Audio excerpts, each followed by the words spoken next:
65వ అంతర్జాతీయ విభిన్న ప్రతిభావంతుల దినోత్సవం సందర్భంగా కలెక్టరేట్ సునయన ఆడిటోరియంలో ఏర్పాటు చేసిన కార్యక్రమంలో పాల్గొన్న జిల్లా కలెక్టర్ పి రంజిత్ బాషా, జిల్లా న్యాయ సేవా అధికార సంస్థ అధికారి B Leela Venkata Seshadri.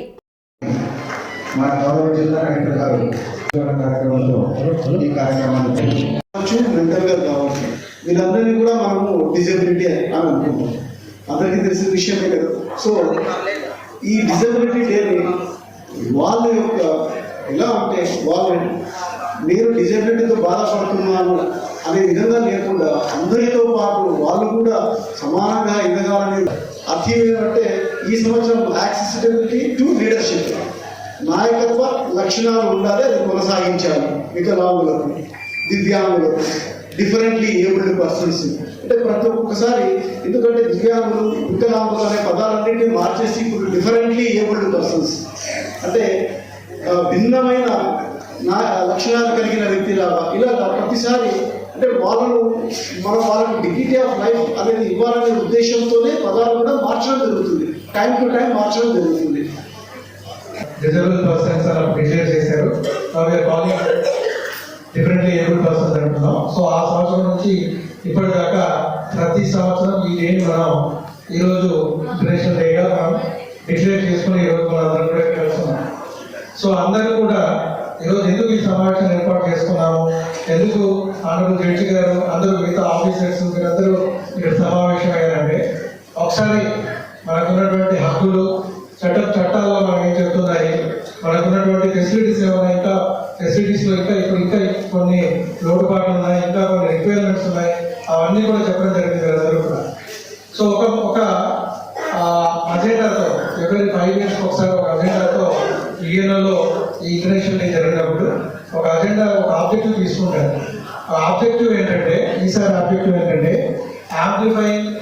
amplifying the leadership of persons with disabilities for sustainable future. అంటే ఈ మన ఫ్యూచర్ డిసిషన్స్ తీసుకునే వాటిలో ఏదైతే డిసిషన్ తీసుకుంటున్నామో దాంట్లో కంపల్సరిగా ఇంక్లూజివ్నెస్ అంటే మీరు అందరూ ఇంక్లూడ్ కావాలి, అందరూ లీడర్స్గా ఎదగాలి, మీరందరూ అభిప్రాయాలతో పాటు తీసుకొని ఒక ఫ్యూచర్లో సలహాలు కానీ ఒక గవర్నమెంట్ పాలసీస్ కానీ అనుకూలంగా రావాలి, లేదంటే మీ అందరినీ దృష్టిలో పెట్టుకొని చేయాలి, అప్పుడే ఇంక్లూజివ్ సస్టైనబుల్ ఫ్యూచర్ ఉంటుందని చెప్పేసి ఒక నుంచి ఇంకా ఫెసిలిటీస్ పని రిక్వైర్మెంట్స్ అడిగి చెప్తున్నారు. ఇప్పుడు ఒకే హాస్టల్ అడిగారు.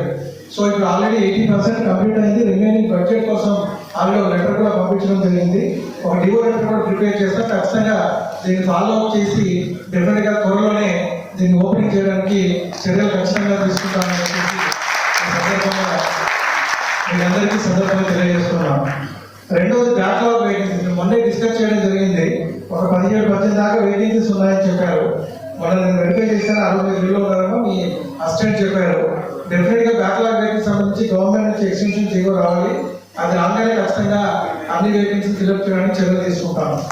సో మూడవది ఒక వారంటీ గురించి, ల్యాప్టాప్స్ ఇవన్నీ ఇస్తున్నారు కదా, వాటికి వారంటీ శాంక్షన్ లేట్ అవుతుంది అంటున్నారు. ఇది ఒక ప్రోగ్రామ్ లాగా పెట్టుకోండి. ఎవరి మంత్ మనం ఉన్న ప్రొసీజర్గా పాలసీ ప్రకారంగా ఎన్డీ వచ్చు ఏంటని చెకప్ చేసుకుని గవర్నమెంట్ కానీ సిఎస్ఆర్ ఏదో యాక్టివిటీస్ ప్లాన్ చేద్దాం.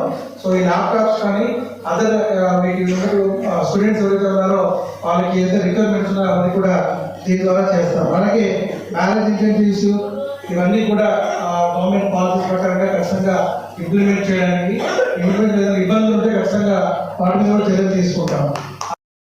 డి శ్రీనివాస్ బాబు సార్ గారిని దృశ్యాలతో ఘనంగా సన్మానిస్తున్నారు. Big class.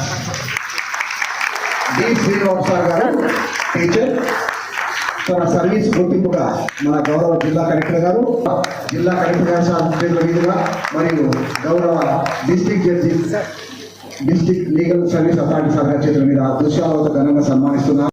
సర్వీస్ అందించేందుకు గుర్తింపుగా గౌరవ జిల్లా అధికారుల చేత ఘనంగా దృశ్యాలు మరియు ఆనరబుల్ డిస్ట్రిక్ట్ జడ్జి గారి చేతుల మీదుగా హర్నాథ రెడ్డి గారిని ఘనంగా దృశ్యాలు మరియు మెమెంటో సెకండ్ ప్రైజ్ అందుకున్నారు. గౌరవ జిల్లా అధికారుల చేత సెకండ్ ప్రైజ్ అందుకున్నటువంటి అబ్దుల్ జావేద్ గారు కూడా ప్రత్యేక ధన్యవాదాలు. శివగారికి కూడా ప్రత్యేక ధన్యవాదాలు సార్. మనందరం ఒకసారి మళ్ళీ పెట్టి దాచుకోవడానికి